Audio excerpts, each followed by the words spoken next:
Tahun 2023 yang sempat diprediksikan menjadi tahun dengan krisis yang sangat buruk. Tapi ternyata kondisi kelihatan mulai membaik. Tapi bagaimana nasib APBN di saat harga komoditas-komoditas yang di tahun lalu melambung tinggi mulai kembali melorot turun? Tentu pemasukan negara pun makin menciut. Apakah harmonisasi perpajakan akan mampu menjawabnya? Lalu, bagaimana rencana pemerintah dengan pembukaan bursa karbon, penarikan cukai gula, plastik, rokok? Apakah pemerintah sudah siap menghadapi tahun 2023 setelah burden sharing pemerintah dengan bank sentral akan berakhir?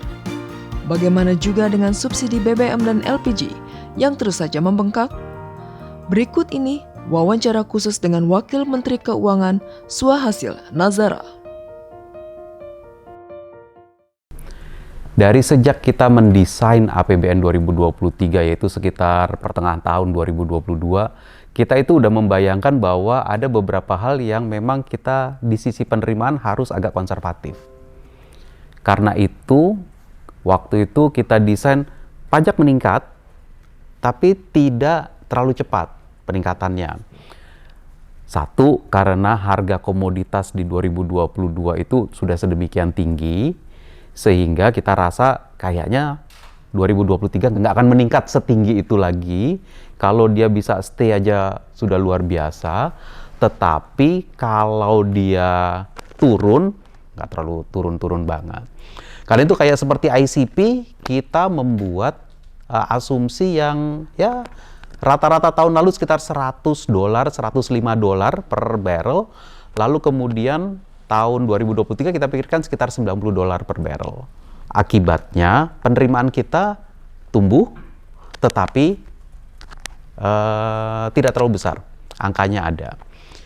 Ini jadi bentuk kehati-hatian, ya, karena kita juga ingin terus mendorong yang namanya pemulihan ekonomi masyarakat. Saya ingin sampaikan cara berpikir pajak. Ada dua cara pikir pajak untuk pembangunan ekonomi itu. Pertama, pajak itu membantu pembangunan dengan cara mengumpulkan uang, nanti masuk ke APBN, lalu oleh APBN dibelanjakan. Belanja kementerian, belanja lembaga, belanja subsidi, belanja kompensasi, menjaga harga BBM supaya nggak terlalu tinggi. Ini cara pertama, pajak itu membantu pembangunan ekonomi. Kumpulin uangnya, belanjakan lewat sisi belanja. Tapi ada cara kedua, pajak itu membantu pertumbuhan ekonomi, yaitu dengan cara tidak memungut pajak, alias memberikan insentif pajak. Karena menurut aturan ada sejumlah penerimaan yang sebenarnya sudah menjadi aturan untuk dipungut, tetapi dengan sengaja kita keluarkan aturan memberikan insentif, tidak dipungut atau dibebaskan, atau bahasa lainnya kalau misal, nah ini banyak jenisnya, barang-barang strategis tidak kena PPN. Padahal kan PPN itu sebenarnya dikenakan untuk semua transaksi barang dan jasa, tapi barang strategis tidak dikenakan.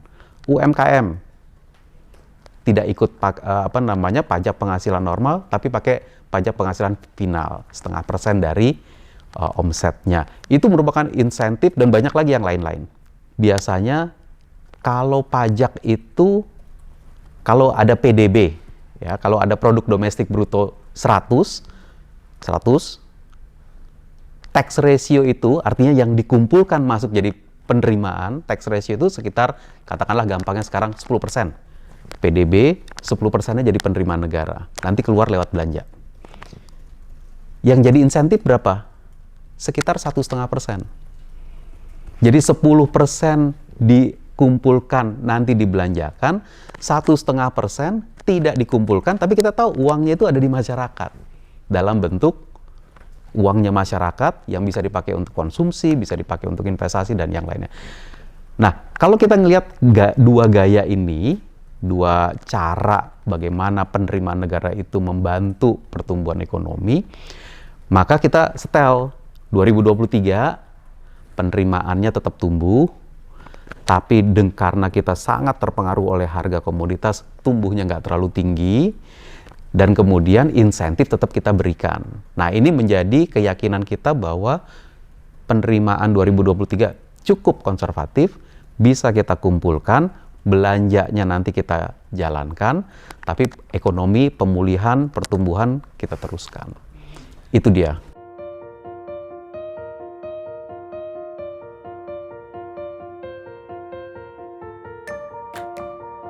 Jadi kalau insentif pajak ya, ini ada macam-macam.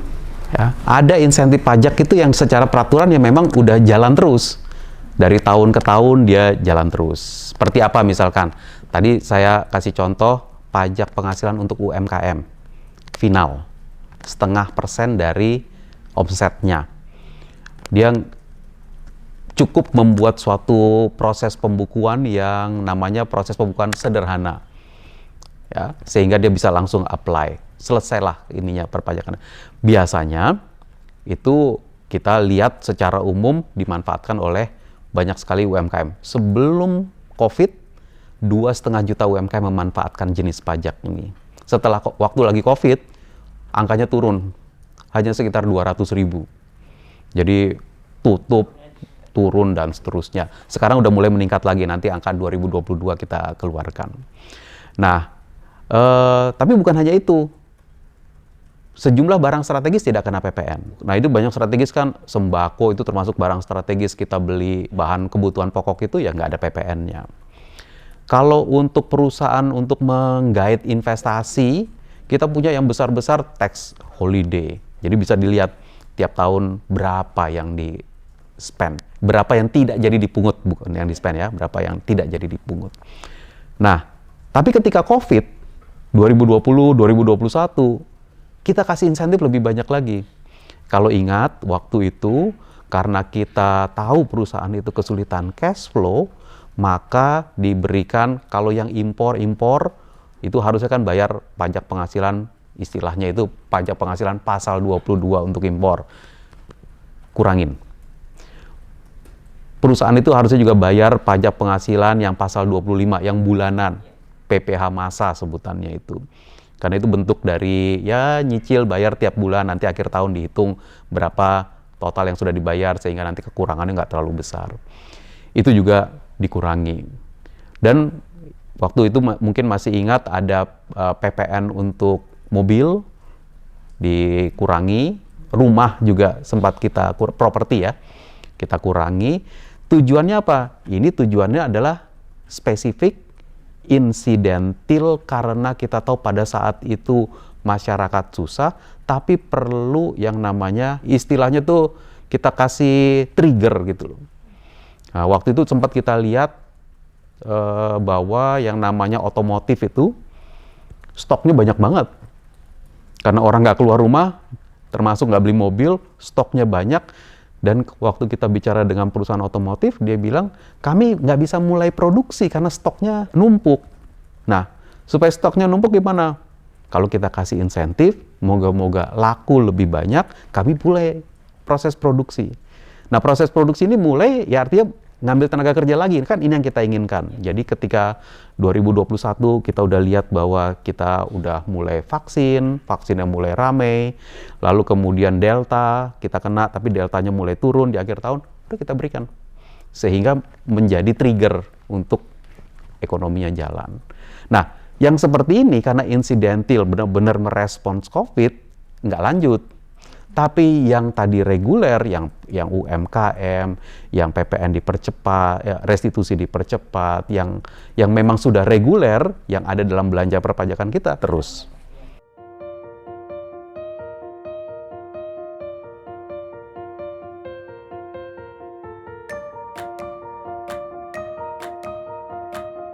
Kenapa? Karena pada waktu 2017 kita lakukan assessment, prosesnya kita anggap rumit, syaratnya panjang, prosesnya rumit. Jadi 2018 kita perbaiki. Ya. Kita perbaiki dengan cara bagaimana?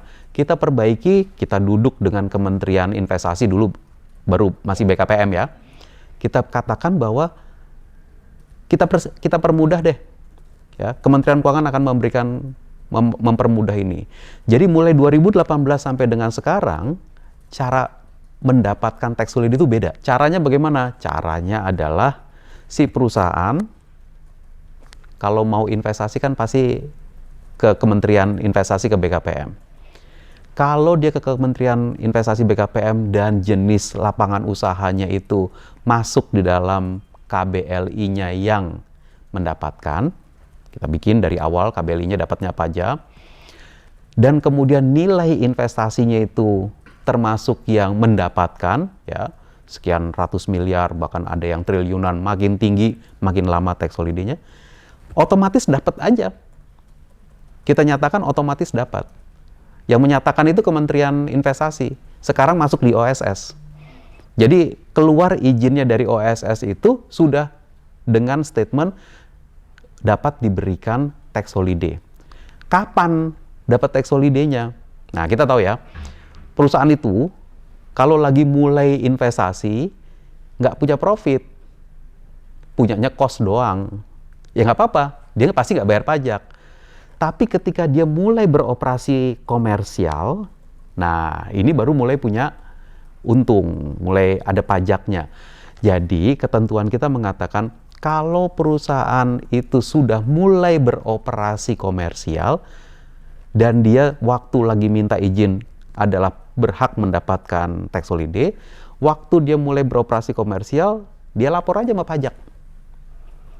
Lapor sama pajak, kami sudah mulai beroperasi komersial, tapi waktu kami minta izin, kami dapat tax holiday.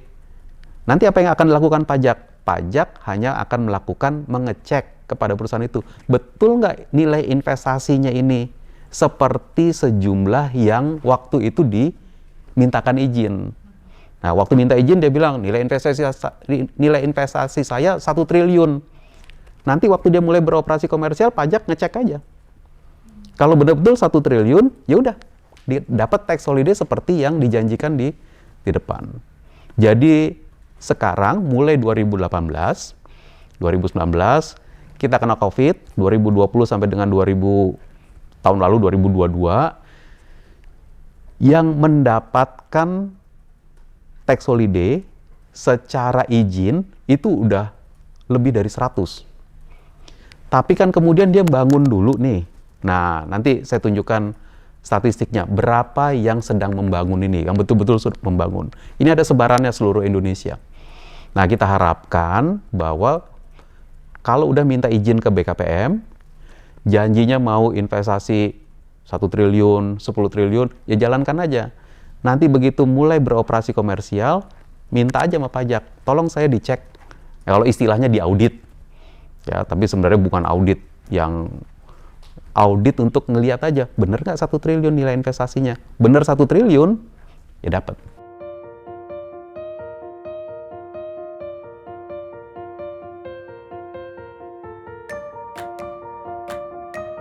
Nah, saya clarify ya, bursa karbon itu dimandatkan di Undang-Undang P2SK. Karena memang kita lihat ini akan menjadi komoditas yang sangat diperjualbelikan. Ini masa depan. Ya. Di sisi lain, Undang-Undang HPP kita memberi mandat juga mengenakan pajak karbon. Nah, apa hubungannya? Kedua-duanya ini, apa hubungannya? Saya mulai dari pajak karbon. Pajak karbon itu dari awal tidak pernah kita maksudkan untuk mengumpulkan penerimaan. Pajak karbon itu adalah kita maksudkan sebagai alat kita memenuhi NDC. Nationally Determined Contribution, yang kita udah janji 31,89% dan 43%. Ya, itu alatnya, pajak karbon jadi alat itu. Bursa karbon juga alat untuk itu. Nah, pajak karbon kalau kita terapkannya itu dengan cara begini loh. Kita lihat di seluruh perekonomian Indonesia, kita punya janji NDC. Untuk memenuhi janji NDC kita bisa pecah itu. Kalau janji NDC kita ini nanti akan terpenuhi kalau sektor listriknya karbonnya berapa, sektor industrinya nerbitkan karbonnya berapa, atau carbon savingnya berapa, sektor kehutanan yang akan menghasilkan karbon kreditnya itu, sektor transportasi yang akan, ya kalau transportasi biasanya mengeluarkan CO2-nya, emisinya. Seluruh sektor dipetakan, nanti kita bilang, setiap sektornya harus kontribusi. Nah, di dalam sektor-sektor itu, kayak misalkan saya ambil contoh listrik ya. Listrik itu nanti kan ada perusahaan-perusahaannya, pembangkit-pembangkitnya. Setiap pembangkitnya itu nanti kita hitung, Anda itu ngeluarin emisi berapa, dan harusnya dikompensasi. Ya. Begitu dijadikan industri listrik, nanti saling kompensasi. Yang batu bara ngeluarin emisi, yang pembangkit listrik tenaga air sebenarnya menghemat emisi, ya kan? Jadi bisa dilakukan konsolidasi di situ, set off-nya di situ. Nah, nanti kalau dia bisa lakukan konsolidasinya langsung, itu enak banget, ya kan? Tapi kalau dia tidak bisa melakukan konsolidasi langsung, maka si perusahaan yang mengeluarkan emisi tetap kita minta untuk kompensasi emisi CO2-nya. Gimana cara mengkompensasinya? Satu, cari karbon kredit di bursa karbon, beli di sana, karena di situ pasarnya, atau bayar pajak. Pajak karbon itu nanti sebagai alternatif setiap sektor perusahaan untuk memenuhi kewajibannya, memenuhi kontribusinya supaya Indonesia bisa mendapatkan NDC. Jadi dia bukan semata-mata untuk nyari penerimaan, ya dapat penerimaan, tapi nanti dapat penerimaan dari pajak karbon, katakanlah pajak karbon ya, dapat penerimaan, nanti kita keluarkan lagi lewat restorasi hutan, lewat yang bisa menghasilkan karbon kredit lagi. Jadi itu hubungannya. Nah, Undang-Undang HPP mengatakan pajak karbon bisa kita mulai. Kita mulai di sektor tertentu. Nah, sektor yang memang kita lihat sebenarnya bisa langsung dimulai adalah sektor yang seperti pembangkit listrik. Tapi apakah langsung kita mulai? Pembangkit listrik itu langsung punya implikasi kepada BPP, biaya listrik kita. Jadi kita lihat aja dulu, sekarang lagi pemulihan, ya udah. Karena pajak karbon memang bukan semata-mata untuk penerimaan, tapi sebenarnya untuk mencapai NDC, kita sebenarnya lebih senang kalau seluruh environment-nya itu tersedia dulu, udah beroperasi, bursa karbonnya ada, kemudian masyarakat nanti punya semacam pilihan, nyari karbon kreditnya di sini, atau bayar aja pada negara.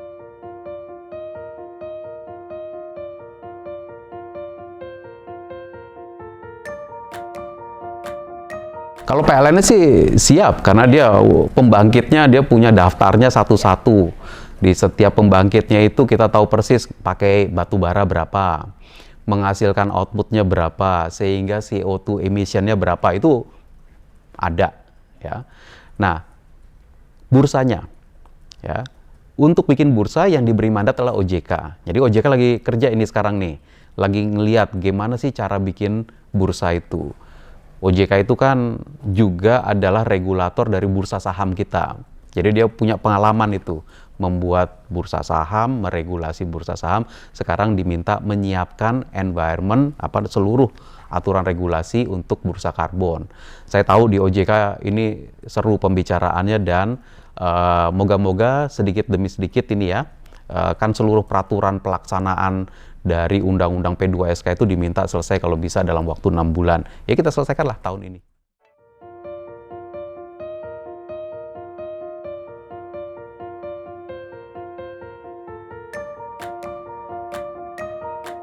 Kalau cukai plastik, peraturannya sudah ada, implementasinya, aplikasinya kita tetap lagi memikirkan timing yang tepat supaya bisa inline dengan pemulihan masyarakat. Ya, jadi ini kita lihat target penerimaan cukai di APBN, kita lihat bagaimana kira-kira tahun ini terpenuhi atau enggak, lalu kemudian pemulihan masyarakat seperti apa, karena bagaimanapun juga dikenakan cukai pasti akan ada peningkatan, ya peningkatan. Nah, ini yang kita lihat. Ya, pernah dikaji itu minuman berpemanis, itu masih berproses, jadi belum ada peraturannya, kita juga masih harus konsultasi untuk itu. Kalau sudah terjadi dan cukup marak di masyarakat kan kita senang ngelihatnya, jadi ya silahkan jalan aja terus gitu. Nah, Nanti cukai plastiknya ke arah mana? Nanti kita lihat yang mana yang dikenakan. Kemarin kan kantong kresek ya yang dipikirkan waktu kajiannya juga dari kemasan, kantong kemasan dulu gitu. Kalau kresek plastiknya udah lama-lama hilang kan artinya tanpa cukai plastiknya juga udah hilang. Ya nanti kita lihat, hitungan kita adalah melihat bagaimana proses dari pemulihan ekonomi masyarakat karena kita ingin dorong itu semaksimal mungkin. Dan di sisi lain penerimaan negara, seberapa aman penerimaan negara, terutama dari cukai keseluruhan.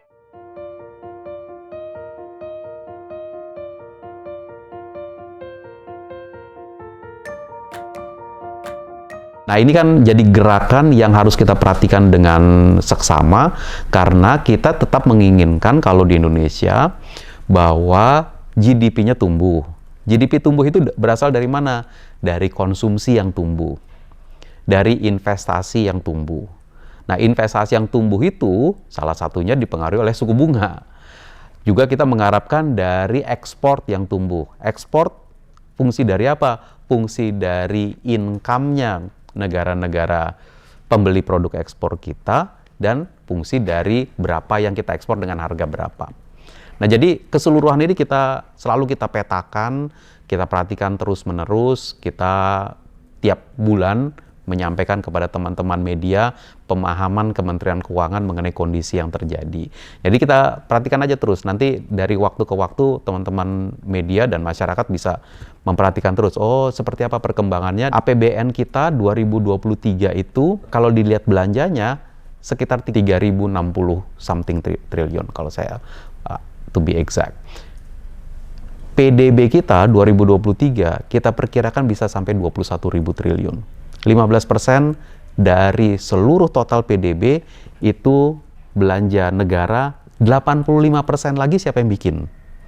85% lagi yang bikin adalah ya konsumsi masyarakat, ya investasi dunia usaha, net export yang selama ini 33 bulan kita trade surplus, itu semua berkontribusi kepada PDB kita.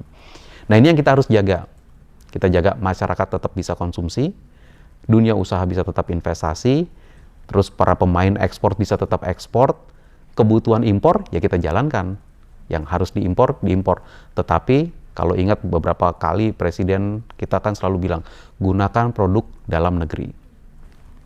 Bukan berarti kita tutup dari produk luar negeri, tapi kalau kita gunakan produk dalam negeri semaksimal mungkin, multiplier-nya itu luar biasa besar.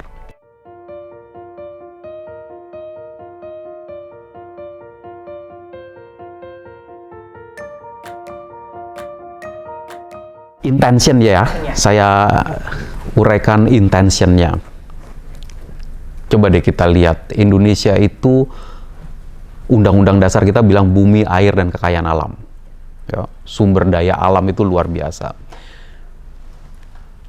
Sebenarnya kalau kita lihat Indonesia 50 tahun, sumber daya alam Indonesia yang dijual ke luar negeri, diekspor, menghasilkan pendapatan kemudian dipakai dalam negeri, itu luar biasa. Minyak, boom minyak, ya, itu tahun 70-an. Kita lakukan, tapi awal 80-an kita harga minyak turun drastis. Kita lakukan deregulasi, debirokratisasi dulu istilahnya itu kalau masih ingat. Sekarang kita inginkan yang dijual, kalaupun mentah, kita dapat dolarnya harusnya kan masuk ke Indonesia. Kalau kita lihat aja negara lain, dan yang sering jadi perbandingan kita itu seperti Thailand, India, yang juga melakukan pengaturan yang serupa dengan berbagai macam variasi. Nah ini yang sedang dirumuskan oleh tim, variasi Indonesia itu harusnya gimana. Sehingga kalau kita lihat ekspor trade surplus selama tahun 2022 di atas 140 billion US dollar, mungkin sampai 150 kali, 150 billion US dollar, itu supaya dia ada di sini bagaimana? Ya, tetapi tetap tidak menghambat orang untuk mempergunakan dolarnya. Nah, ini yang kita cari dudukan yang baik, sehingga iklim investasinya tetap kita jaga, market conduct-nya tetap kita jaga, market base, tetapi makin banyak di dalam negeri dolar tersebut. Ya artinya Perpu Undang-Undang Cipta Kerja itu kita perlukan sekali, ya, karena kita balik lagi ke cerita yang tadi, menghadapi ketidakpastian dunia ini. Satu perspektif adalah kan Undang-Undang Cipta Kerjanya itu 2020. Lalu Undang-Undang Cipta Kerja yang 2020 itu memandatkan peraturan pelaksanaan selesai dalam 3 bulan. Maka selesailah peraturan pelaksanaan itu, seluruh peraturan pemerintahnya itu selesai pada bulan Februari 2021. Lagi tengah-tengah COVID, pakai masker kita, tapi semua kerja untuk bikin peraturan pemerintah operasionalnya. Selesai. Lalu judicial review, kita pahami dan kita mengerti. PP-nya itu tetap, operasionalisasinya tetap berlaku, namun standstill, ya. Ibaratnya gitu ya, gampang ngomong, standstill. Kita keluarkanlah Undang-Undang 13 untuk memberi payung dari pembuatan suatu undang-undang yang bersifat omnibus. Dengan payung itu, payung Undang-Undang 13 itu dipakai selama tahun 2022 kemarin. Namun di akhir tahun diputuskan bahwa perbaikannya melalui Perpu. Perpunya sudah ditetapkan dan harus disampaikan kepada DPR untuk mendapatkan pendapat DPR. Nah, ini yang sekarang proses sedang berjalan. Namun yang kita juga tahu adalah beberapa dari peraturan pemerintah yang dikeluarkan sebagai turunan Undang-Undang Cipta Kerja, beberapa PP yang ditetapkan Februari 2021 sudah membutuhkan perbaikan-perbaikan. Nah, perbaikan-perbaikan ini ya harusnya kita lakukan sesegera mungkin supaya kita bisa memberikan kepastian mengenai OSS. Kita bisa memberikan kepastian mengenai berbagai macam sektor, perumahan, bangunan, lingkungan hidup, yang lain-lain. Ini sudah sejak beberapa waktu, beberapa bulan terakhir kita inventarisasi. PP mana yang perlu? Nah, ketika kita menginventarisasi itu, kita katakan, tapi ini belum bisa kita perbaiki sampai dengan ada Undang-Undang Cipta Kerja itu ditetapkan lagi. Nah, dengan Perpu kemarin kita bisa melakukan perbaikan. Jadi sekarang ini bergulir nih di kantor Menko, di beberapa kementerian, kayaknya PP ini perlu diperbaiki, PP ini perlu diperbaiki. Ini sedang dalam proses. Ada yang sudah lebih dulu, ada yang masih di jalan. Perbaikan-perbaikan operasionalisasi supaya Undang-Undang Cipta Kerja itu benar-benar bisa mengubah cara bekerjanya birokrasi. Target utama dari Undang-Undang Cipta Kerja itu adalah, betul, cipta kerja, employment. Tapi employment yang terbentuk, yang muncul karena ada investasi. Investasi yang bisa muncul karena cara kerja birokrasi memberikan perizinan, memberikan layanan, memberikan landscape ekonomi, fundamental ekonomi itu juga berubah. Jadi ini harus nih, dan bahasa birokrasi adalah, oh ini undang-undangnya, ini peraturan pemerintahnya, ini peraturan menterinya, oh berarti yang harus dilakukan seperti ini. Ini yang akan kita kejar dengan Perpu Cipta Kerja.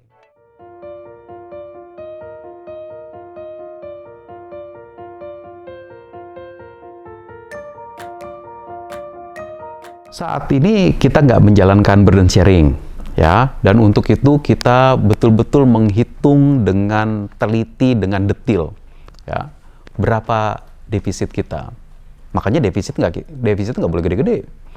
Defisitnya kita turunkan ke 2,84% dari PDB itu dengan nilai defisit itu di bawah 600 triliun, 598 triliun. Ya jangan gede-gede. Kalau defisit terlalu besar, mesti cari ke pasar. Jangan gede-gede, turun. Ya, jadi itu mungkin nanti di-connect sama, kenapa sih Kementerian Keuangan pengen nurunin defisit?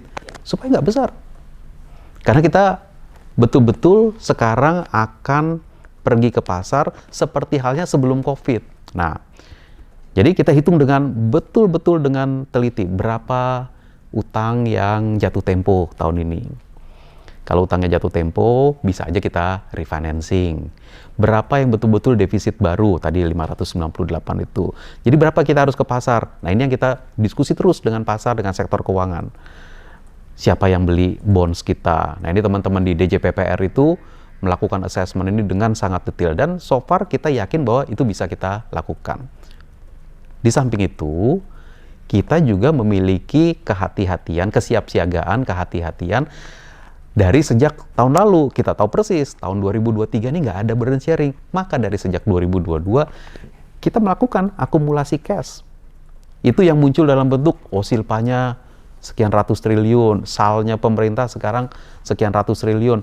Itu akan bisa kita gunakan dengan tata kelola tertentu, dengan memenuhi kriteria-kriteria tertentu, kita gunakan, kita pakai. Sehingga transisi, anggaplah ya, tahun lalu kan ada burden sharing. Tahun 2023 nggak ada burden sharing, tapi kita punya cash-nya. Sehingga cash yang ada itu bisa juga mengurangi harus pergi ke pasarnya, jadi nggak sebesar yang angka nominalnya itu, kita bisa lebih rendah. Ini adalah bentuk manajemen APBN-nya. Tapi sampai saat ini kita yakin tidak perlu.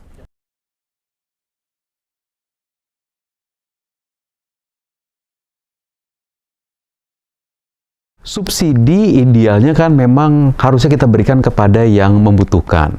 Ya, jadi subsidi itu harusnya tepat sasaran.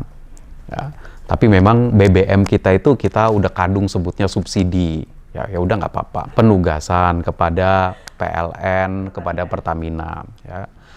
Kalau yang untuk listrik sebenarnya makin lama makin tepat sasaran, karena hanya diberikan untuk yang 450 volt ampere sambungannya. Sebagian yang 900 juga masih ada yang mendapatkan subsidi betul-betul yang tidak mampu.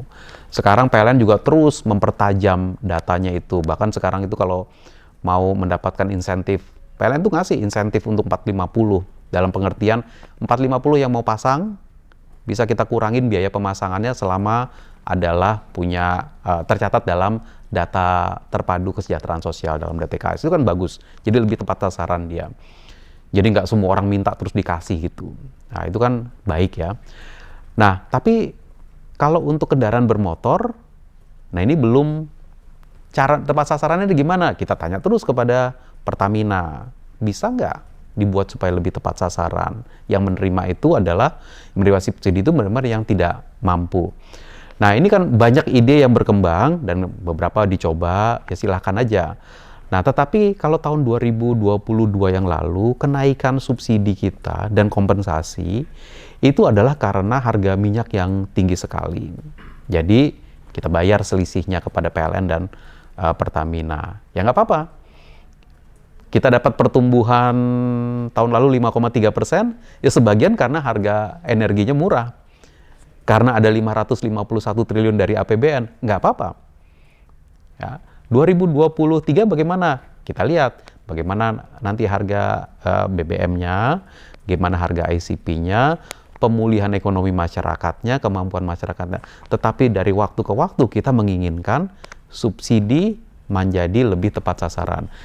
Kalau kita bisa lakukan lebih tepat sasaran, pasti efeknya kepada kemiskinan itu lebih baik. Tapi bukan berarti sekarang kita anggaran kemiskinan yang nggak cukup. Anggaran kemiskinan juga luar biasa besar. Bahkan selama COVID, dia menjadi bagian khusus, perlindungan sosial itu menjadi bagian khusus dalam anggaran PEN, dan anggaran PEN-nya itu sendiri ketika sekarang 2023 tidak ada yang spesifik lagi kita sebut sebagai PEN, tapi anggaran PEN itu, kita tunjukin ya waktu kemarin yang rakor PEN dengan Bapak Presiden itu, bahwa sekarang diinternalisasi, dimasukkan, diregulerkan dalam anggaran-anggaran kementerian dan lembaga. Ya, waktu itu saya tunjukin, anggaran kesehatan nggak turun, anggaran perlindungan sosial nggak turun, tapi nggak kita sebut lagi PEN, tapi masuk aja di Kementerian Sosial, masuk aja di kementerian-kementerian yang memang menjalankan, Kementerian UKM dan yang lain-lain. Jadi kita tetap dorong ekonomi masyarakatnya, APBN mengalokasikan, APBN cari duitnya dari penerimaan,